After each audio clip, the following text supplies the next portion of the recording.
The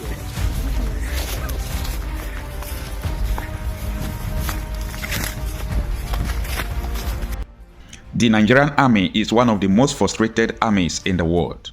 They are the most frustrated army not because that they don't have the willpower to protect their nation or they don't have what it takes to do that. Before the end of this video, you would understand why I said that Nigerian armies are the most frustrated army in the world.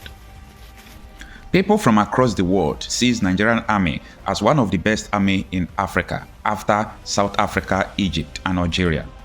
Now, there is an irony and tragedy about how the world sees Nigerian army, because when it comes to Nigeria, they are insurgents, they are banditry, all kinds of crime, even from foreigners who came into the country carry all these crimes out, they go freely. So the question now is, where there are Nigerian armies that go to peacekeeping missions for the United Nations, at ECOMOG and so on and so forth, what happens to their own country? Why is it that they are unable to protect their own country? Now, in recent research, we have been able to carry out some findings.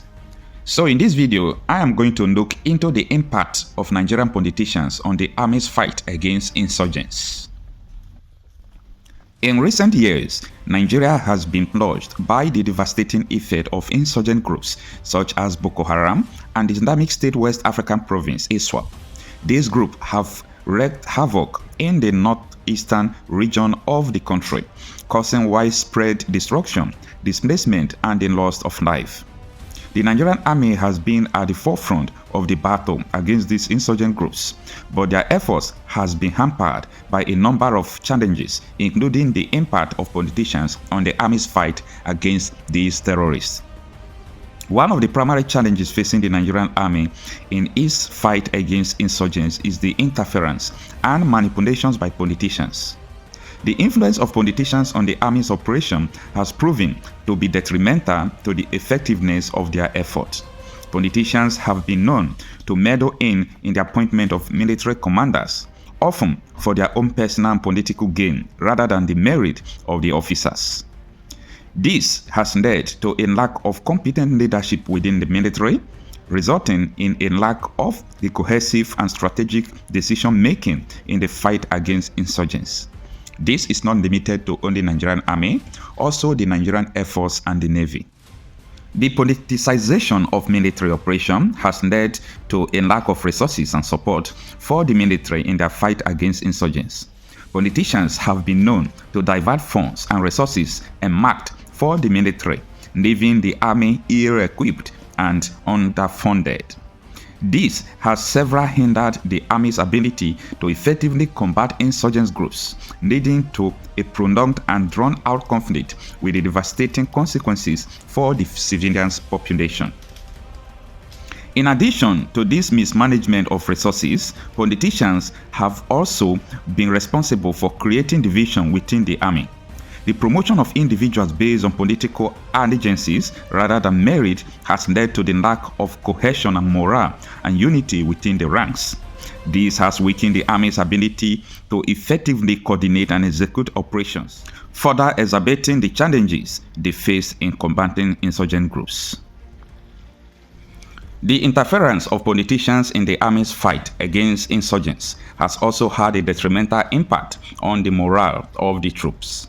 The knowledge that their efforts are being undermined by political interests has led to disillusionment and a lack of motivation among military personnel. This has further compounded the difficulties faced by the army in their efforts to combat insurgent groups, as a lack of morale can have a significant impact on the effectiveness of the military operations. The interference of the politicians has led to a lack of accountability within the military. The absence of proper oversight and scrutiny has allowed for corruption and misconduct to thrive within the ranks, further eroding the army's ability to effectively combat insurgent groups. This lack of accountability has perpetrated within the military feel emboldened to act in their own interests rather than the interests of the country and its people. The impact of Nigerian politicians on army's fight against insurgents has been profound and detrimental, and most of the time, Nigerian politicians are being accused of sponsoring these insurgents against the army. Most of them has been accused on the national television. Someone like this current Vice President Kashim Shettima, he was accused of harboring Boko Haram, and so many politicians, including Andemodu Sheriff, and so on and so forth. But none of them has done anything about it. Many of us from the north are famed for cattle keeping. And when you are driving the cattle through different grazing grounds, the cattle believe that you love them so much because you protect them from the elements, because you protect them from other wild animals. But if the cattle were to know that you are the one who would end up eating them, they would treat you very differently. Invariably, they do not know. And therefore, you will continue controlling them the way you do, and you will continue eating them the way you do. But it's a totally different case when you are leading human beings. They are not like cattle. You may lead them in a particular direction. You may think that you have lulled them into a false sense of security. You may think that you have deadened their minds. But always remember that one day, if you don't do that which is good and right for your fellow men, there is a day of reckoning. There is a day of reckoning, and history has demonstrated that it can come in the twinkling of an eye. History has demonstrated that kings have been toppled. History has demonstrated that presidents have been removed. History has demonstrated that great men have been cut down. History has demonstrated that men can rise when they are misled.